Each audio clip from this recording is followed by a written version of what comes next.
এরে নবীর উম্মত, তোরে পর্দার আড়ালের আম্মা জান, আপনার জীবনটা কতই যে ধন্য। আপনারা নবীদের মায়ের মতো দামি মা, জমিনে কোনো মা নবী না, তবে সব নবীদের মা আপনাদের মতোই মা। এরে আম্মা জান, সাহাবায়ে কেরামদের মায়ের মতো আপনারা মা। হাফেজে কোরআন এখানে 4টা না 5 জন সন্তান, 4 জনের মাথায় পাগড়ি দিলাম, কোরআনওয়ালা হাফেজ হয়ে গেছে। এদের সিনার ভেতরে 30 পারা কোরআন আল্লাহ মুখস্থ করায় রেখেছেন। এদের মা এদের বাবা কত ধন্য। আজ গলাচিপার এই মাঠের ভেতরে হাজারো হাজারো আল্লাহর প্রিয় বান্দাদের সামনে তাদের মাথায় পাগড়ি কেন? বলে তারা কোরআনের হাফেজ হয়েছে। খবর নিয়ে তাকাইয়ে দেখো, আজ ওদের মা বাবার ঈদের মতো আনন্দ। মহিলা সবার কাছে বলে, জাননি আমার ছেলে আজ পাগড়ি নিয়েছে, কোরআনের হাফেজ হয়েছে। বাবাই সবার কাছে আনন্দ করে, আমার ছেলে আজ হাফেজে কোরআন। এরে আম্মা জানেরা, আপনাদের জীবনটা তো ধন্য। আপনারা খাদিজা রাদিয়াল্লাহু তাআলা আনহার মতোই তো নারী, বড় দামি। আয়েশা রাদিয়াল্লাহু আনহার মতো দামি নারী, ফাতেমা রাদিয়াল্লাহু আনহার মতো দামি নারী। আপনাদের সম্মান কত?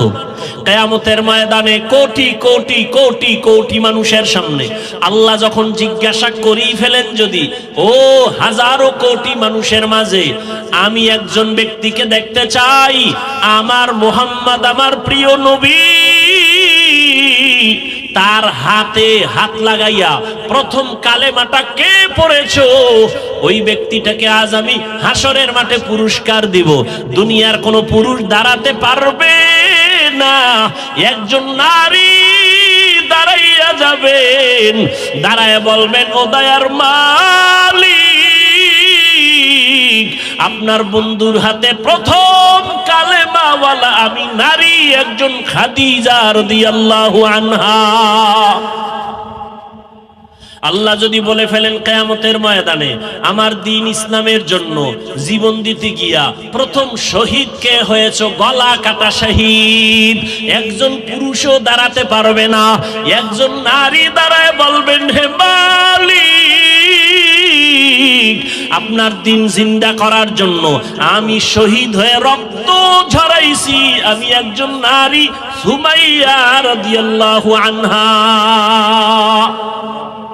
নারীদের সম্মান আল্লাহ এত দিছেন, তোমরা কমানোর জন্য আন্দোলন করো। যারা বলে ইসলাম নারীর অধিকার দেয় নাই, এরা লম্পট, চরিত্রহীন, ইসলামের দুশমন। আল্লাহর কসম একবার, আল্লাহর কসম 2 বার, আল্লাহর কসম 3 বার, ওয়াল্লাহি বিল্লাহি তাল্লাহি, নারীর সম্মান ইসলাম ছাড়া আর কেউ বাড়াতে পারে নাই। সব ধর্ম খুঁজো, সব ধর্মের ভেতরে নারীদের উপরে জুলুম করা হয়েছে। একমাত্র নারীদের সম্মান আর ইজ্জত দিয়েছে ইসলাম, আর কেউ দেয় নাই। এরে আম্মা জানেরা, এত ধন্য মা আপনারা। এই দুনিয়া একজন বড় আল্লাহর দুশমন ফেরাউনের নাম জানেননি? ফেরাউনের স্ত্রীর নাম কি? এত বড় বেঈমান ফিরআউন, তার ঘরে থাইকা আসিয়া আল্লাহর এত পেয়ারা হয়ে গেলেন। রহমতের নবী বলেন, কিয়ামতের দিন আমি মুহাম্মদের সাথে আসিয়ার সাথে বিবাহ হবে। সুবহানাল্লাহ। না কেমন ধন্য নারী! এত বড় বেঈমান ফেরাউনের ঘরে থেকে আসিয়া আল্লাহর এত পেয়ারা হয়ে গেলেন। নবী বলেন, কিয়ামতের দিন আসিয়ার সাথে আমি মুহাম্মদের বিবাহ হবে। এরে আম্মা জান, আপনার স্বামী তো ফেরাউনের মতো খারাপ না। আপনার স্বামীকে পারলেন নাকি বুঝাইয়া নামাজি বানাবেন? আপনার স্বামীটারে যদি বুঝাইতেন, ও স্বামী আমার, বাবা মায়ের কষ্টের জীবন ছাড়িয়া আজ তোমার ঘরে আসি, না খাইয়া থাকলেও আসি, খাইয়া থাকলেও আসি, তবে তোমার কাছে আমার জীবনের দাবি, তুমি কামাই রুজি যা করো, একটা জীবনের দাবি, হে স্বামী, হারাম কামাই করে ঘরের মধ্যে আনবা না। হারাম খাইয়া নিজের রক্ত নাপাক করব না, হারাম খাইয়া সন্তানের রক্ত নাপাক করব না। মা যদি সব স্বামীদের বুঝাইতেন, কোন স্বামী হারাম টাকায় ব্যবসা করত না। আল্লাহর ভয়, তাকওয়া আল্লাহর মহা একটা সম্পদ, যার অন্তরে ঢুকবে সে বিনা হিসাবে জান্নাতি। কার ভয়? আল্লাহর ভয়। ওমরে ফারুক রাদিয়াল্লাহু তাআলা আনহু দিনের বেলা মানুষের বিচার করেন, রাতের বেলা ঘুরে ঘুরে মানুষের কি হালাত গোপনে গোপনে দেখেন। ঘুরতে ঘুরতে ওমর বাগানের ভিতরে ঢুকলেন, পাহাড়ের পাশে দেখে বাতি জ্বলে, রাতের বেলা বাতি জ্বলে। ওমর গিয়া কাছে দাঁড়ায় দেখে একটা ভাঙা ঘর, ঘরের মধ্যে নারীদের আওয়াজ। দুই নারী, একজন মা আর একটা মেয়ে। মা বলে, এই মেয়ে, আগামীকাল গাভীর দুধ বিক্রি করতে নিবি, পানি বেশি দিয়া নিবি। কে কয়? মা কয়। মা মেয়েকে। ওমর কই? খবর নেই। অজের আগ্রহ কমে গেছে না? ওমর কিন্তু ঘরের পেছনে দূরত্ব বজায় রেখে গোপনে দাঁড়ায় আছে শুনে। মা বলে, ওই কন্যাকে বলে, মা এই মেয়ে কালকে গাভীর দুধ বিক্রি করতে নিবি, পানি বেশি মিশায় দিবি। মেয়ে কি কয়? মা ওমর যদি শুনে কল্লা কেটে ফেলবে। মা বলে, ওমর তো শুনবে না। মেয়ে ডাক দিয়ে কয়, মা ওমর যদিও শুনবে না, তবে ওমরের আল্লাহ তো শুনবেন। ওমর কই? ঘরের পাশে চুপ করে ওমর চলে গেছে। ওমরে ফারুক রাদিয়াল্লাহু তাআলা আনহু চলে গেলেন।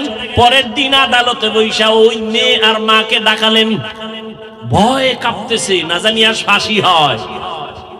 কিন্তু না, হযরত ওমর আদালতে ডাইকা সম্মানের সাথে বললেন, ও ধন্য মেয়ের ধন্য মা, এমন একটা ফুটন্ত গোলাপ আপনার ঘরে পেয়েছেন, আপনার জীবনটা বড় ধন্য।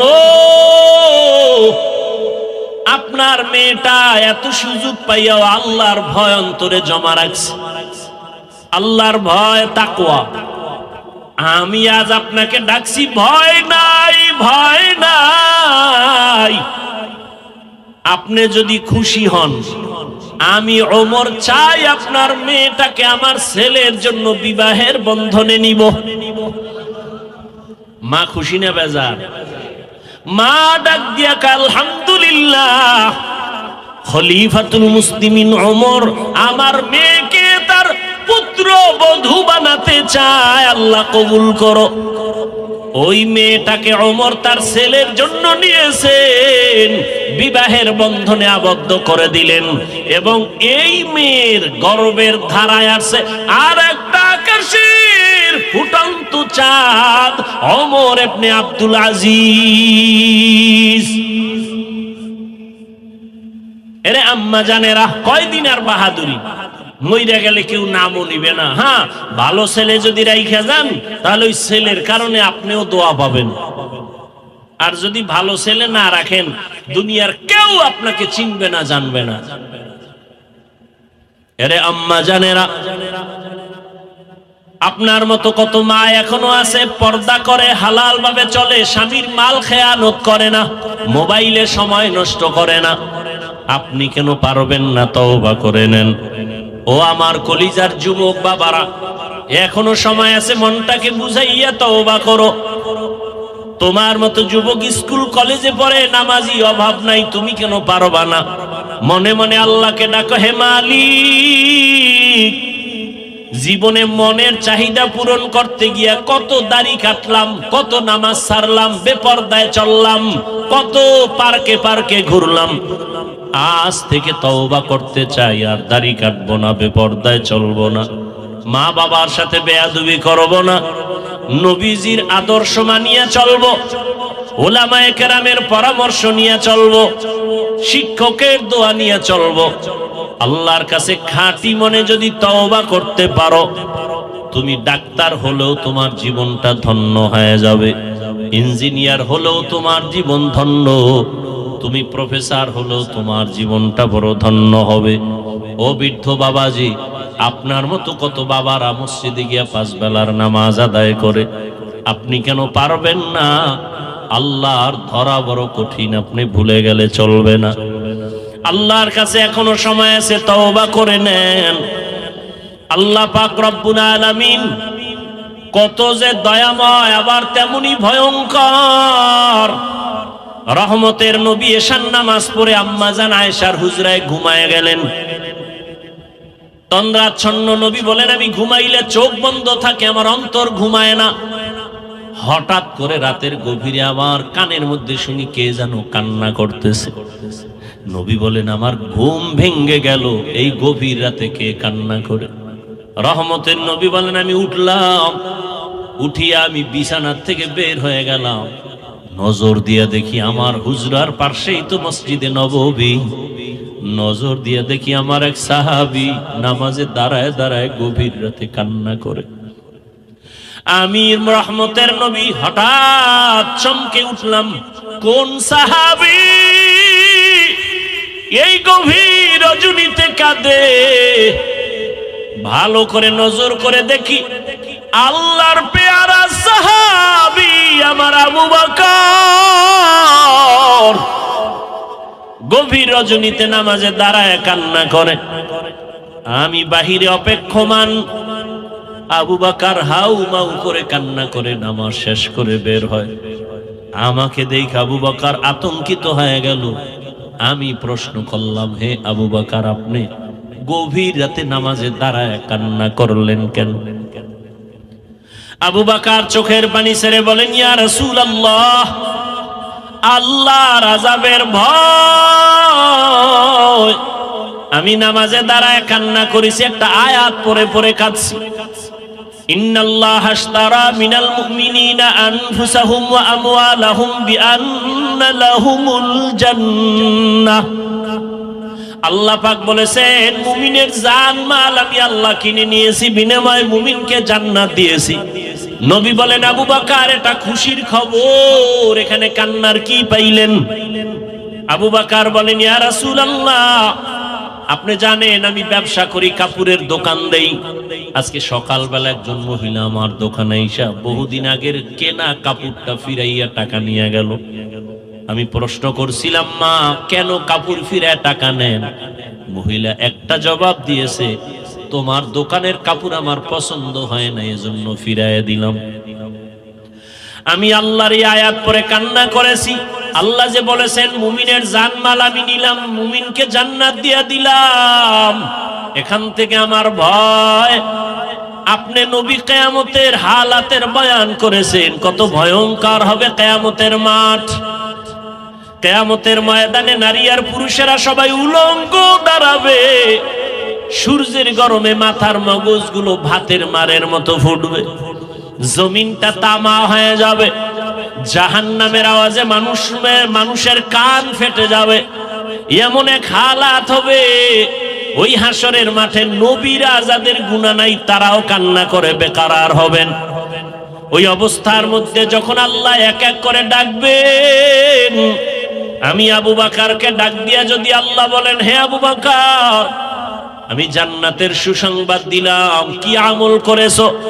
আমি যদি আল্লাহর কাছে পেশ করি নামাজ, রোজা, তেলাওয়াত, ওই মহিলার মতোই যদি আল্লাহ বলেই ফেলে, ও আবু বকর, আমার জান্নাত আমাকে দেও, তোমার জানমাল নিয়ে জাহান্নামে যাও। আল্লাহ কেন বলে, যেইভাবে নামাজ পড়তে বলেছি ওইভাবে নামাজ আদায় করতে পারো নাই। আমি যেইভাবে তেলাওয়াত চাইছি ওইভাবে তেলাওয়াত তুমি আমাকে দাও নাই। আমি যেইভাবে জিকির চাইছি ওইভাবে মুহাব্বতের জিকির আমাকে দাও নাই। মানুষ দেখানো জিকির করেছো, মানুষ দেখানো নামাজ পড়েছো। তখন আল্লাহ যদি বেজার হইয়াই বসেন, আমার জাহান্নাম ছাড়া উপায় হবে না। আর হে নবী, আমি চিন্তা করে দেখলাম দুনিয়াতে সূর্যের গরম সহ্য করতে পারি না, জাহান্নামের আগুন আরো কত ভয়ঙ্কর হবে, কেমন করে সহ্য করব? এই ভয় আমি কান্না করেছি। রহমতের নবী কাঁদেন আর বলেন, আবু বকর, ওই হাসরের ময়দানের কথা যখন আমার মনে পড়ে আমিও চোখের পানি ধরে রাখতে পারি না। কিয়ামতের ময়দানে কেমন ভয়ঙ্কর অবস্থা হবে যে নবীরা কান্না শুরু করবেন, আমার উম্মতের কি হালাত হবে। এর এলাকার মুসলমান, হে যুবক ও পর্দার আড়ালের মা বোনেরা ও বৃদ্ধ বাবাজি, দুনিয়াতে একটা সূর্যের গরম সহ্য করা যায় না, বেতের বাড়ি সহ্য করা যায় না, মশার কামড় সহ্য করা যায় না। গুনাহ নিয়ে কবরে গেলে জাহান্নামের আগুনের গরম, হাসরের ময়দানে আরো কত ভয়ঙ্কর আযাব। এখনো সময় আছে, তওবা করে নেন। মনে মনে আল্লাহকে বলেন, হে আল্লাহ, দুনিয়ার রং তামাশায় সময় তো কম কাটাইলাম না, মন মতো ঘুরলাম ফিরলাম, আর কয়দিন বাঁচবো জানা নাই। এখন থেকে তওবার নিয়ত করে ফেললাম, আর জীবনে বেপরদায় চলবো না, নামাজ ছাড়বো না, দাড়ি কাটবো না, মা বাবার দোয়া নিয়ে চলবো, শিক্ষকের দোয়া নিয়ে, উলামায়ে কেরামের দোয়া পরামর্শ নিয়ে নবীর আদর্শ মতো চলবো। তওবা করার মতো যদি কারো অন্তর তৈরি হয়, মুনাফিকি যদি অন্তরে না থাকে, খাঁটি তওবার নিয়ত যাদের আছে, দুটো হাত আমার আল্লাহকে দেখাইয়া দাও। আয় আল্লাহ, আমাদের হাতগুলো কবুল করে নেন, আমাদের তওবা কবুল করে নেন। আয় আল্লাহ, মরণ পর্যন্ত তওবার উপরে মজবুত হইয়া চলার মতো তৌফিক দান করেন, আমিন। আলহামদুলিল্লাহি রাব্বিল আলামিন, ওয়াসসালাতু ওয়াসসালামু আলা সাইয়্যিদিল আমবিয়া ওয়াল মুরসালিন ওয়া আলা আলিহি ওয়া আসহাবিহি আজমাইন।